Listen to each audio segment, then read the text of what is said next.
Hello again. Right, I was discussing the project that I started recently, and this is the little beauty.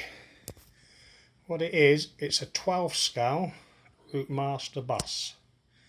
It's by Hachette, a company called Hachette. I don't, you've probably heard of them. They do these part works. There's Degastini and Eagle Moss. There's a few do it, but the one I particularly like is, I've been wanting to do this. It's been out on the market now since last January, or January 8, 2018, so 15 months now, and I keep looking at it and I've wanted to do it, and I've been following quite a few people on YouTube that are building it, and that's sort of what swayed me to do it, because it's the detail on it is absolutely brilliant, absolutely brilliant. I think it's sort of about 2 foot long and about 18 inches high. It's massive.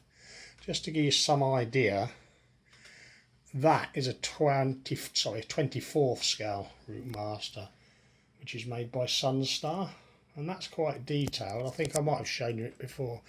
Excuse fingers, but the bonnet opens and engine, and it's quite good. But this one is gonna actually leave that standing. Say this is sort of a little brochure you get with your first issue.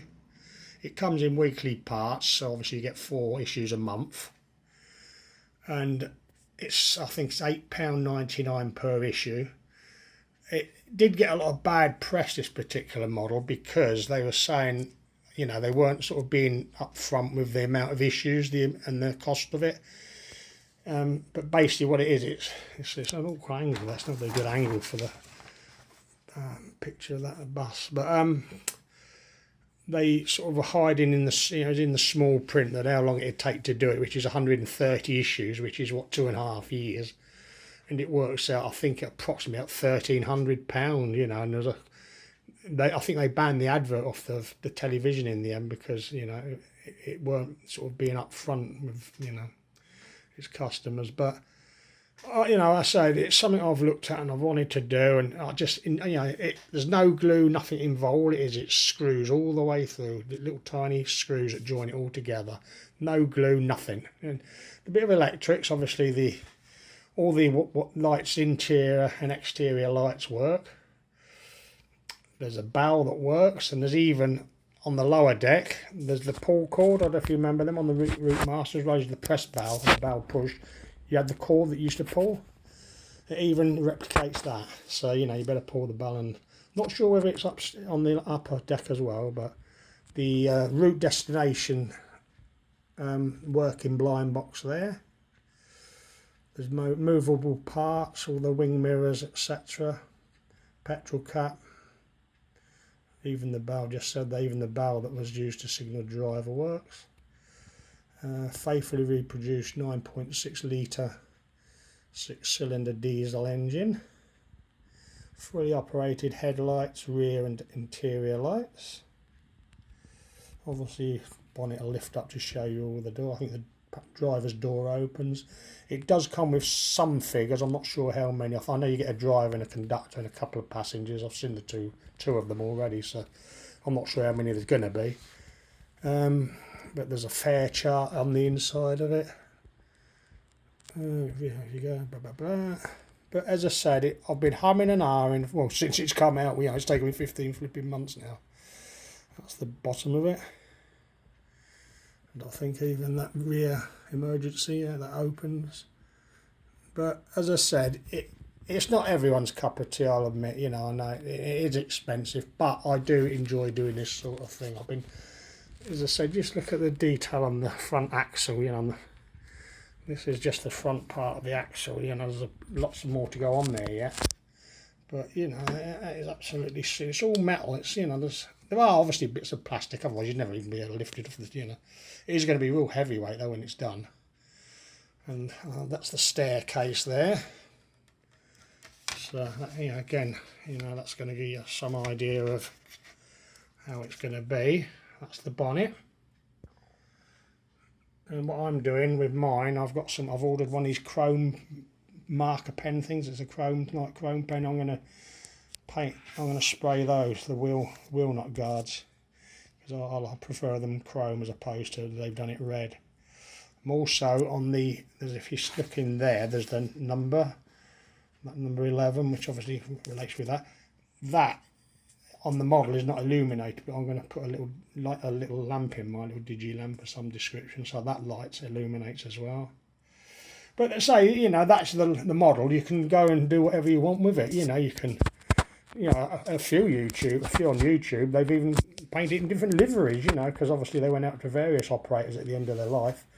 So, you know, I think there's one doing it in an East Yorkshire livery or something, and there's another one doing it in the Newport livery. So, you know, the world's your oyster. But as I said, you know, it's not everyone's cup of tea, I'll admit. But anyway, that's what's my new little venture is this. So I'm really looking forward to getting stuck into. I've done 5 parts up to now, which is these. The front, that was there. That was all one part. Number plate. That was another part there that I've obviously joined. The bonnet. That and the suspension. But what I'm doing is, as I said, I'm so far behind with the actual build that this is the first. I've ordered 10 issues and there's another 10 on their way, so that'd be 20 issues. And I think by about 6-7 months I'll have probably caught up with. They're on issue 58, I believe, at the moment, so I'll have caught up by then. Hopefully within 6-7 months. There's no rush anyway, it doesn't matter to me as long as it's. But it is a, you know, it is a big commitment, and I must admit, you know, 2.5 years to do a build. But as I said, I love it. I really do. It's brilliant. So anyway, enough talking about buses. Now let's go back to trains. Now, let me just show you the before we go. I wanted to show you this. You know how easy the instructions are on it. You know, everything's, you know, it's basically idiot proof. You know, it must be if I'm doing it. Thought I'd say that before you said it. Nah, but everything's straightforward. You know, you just cannot go wrong with it. There's a bit of wiring later on in the, you know, in the build, as I said, with the internal lights, etc. But yeah, the step-by-step guides you know, all the way there, and it gives you little tips there, look. And you know, you just can't go wrong with it. It's brilliant. You know, I say I love it. But anyway, I'll leave it at that now. I don't want to bore you anymore with buses. So right, now we come to the railway. The things that I bought, which are, let me just move over this way a little bit. This little baby here. I've been after this. Well, I love, these are my favourite class of loco. I just love them. And this one's Bideford. It's just come out from Hornby. And so it's not a brilliant light on it. I can't move that bus out of the way here, so I just fall on the floor. But as I said, I got it from Rails of Sheffield. I think I paid 163. It might have been 166. Can't remember now. But I think Hornby, if you order direct, I think they're after about 180. So I think the full retail price 180 something. And to my mind, that's a lot of money for a locomotive, especially this, because you got no handrails or pipe work or whatever. You know, it's a spam can basically. You know, and there's it's brilliantly the paint finish is brilliant. The badge and your name, and you know, it's a superb loco, you know, and it's I wouldn't really have paid that sort of money for a loco, but I just love this West Country, I just love it. So I thought, yeah, I'm going to go for it. But I don't know how you feel about it, you know, whether you think they're a bit overpriced and they're losing a lot of, you know, customers because of the pricing. You know, I just think £183 for a ready-to-run loco, you know, it's a lot of money. But obviously you get them from Rails of Sheffield and Hattons and the other big players, you know, you can get them for, you know, sort of £30-40 cheaper, but it's still a lot of money, I think, you know, because I'm not even sure this is new tooling on this one. So, you know, it's been around a bit, so they've got to have made their bloody money on that, surely. But, you know, the way I look at it, I think the chassis would probably, 15-20 quid's worth, and the bottom half, you know, the body, I should say. The body would be about, I'd say about 15-20, and the chassis possibly 25-30. And then I suppose you got all your costs, you know, everything else. But yeah, well, I still can't see why it should be so high, though. You know, to my mind, it is a lot of money. But anyway, I've got it, and that's it. So, and then I bought a couple of signals. Southern Region, again from Rails of Sheffield. That's a home starter.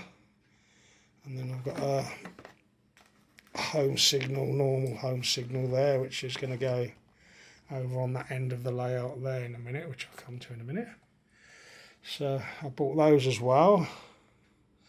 I also bought about 8 or I think it was 8, 10 little road vehicles. I haven't put them out on display yet, so but I bought them. So all in all, you know, I spent a few bob, but to hell with it. Now we come to the layout. Let me just bear with me. I'm just going to move this bus out the way. I mean, I'm going to get my hand in the top of it as well. Just excuse me for 1 minute. There's never enough room, is there? Never. Right, get that out of the way. And that out of the way. Excuse me again. Let's get that out of the way. Right. Now then, as you can see, it still needs a little bit of work on it, but we're basically there on that. So that's the little high street scene. So I've just got to sort of mess about down there, try and get some of these wrinkles, and I've got animals in there obviously, as you can see. And there's one of my little police car I've got. I was going to put a couple of buses on it just to show it doesn't matter. But I've got loads and loads of road vehicles, but there's also people on the high street now. And as you can see, there's a zebra crossing. Every one of those lights up. The Belisha beacons light up, and the street lights all work. So, excuse the fence in there, but and if I can get hold of the switch, I'll give you a demonstration of that. Bear with me again. I just cannot move in this. I need a bigger workbench, I think. Well, it's the kitchen, it's the dining table really. So just bear with me while I try and clip this in.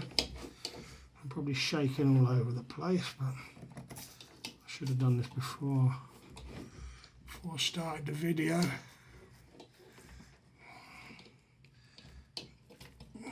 Bear with me, I'm going to come back in a second.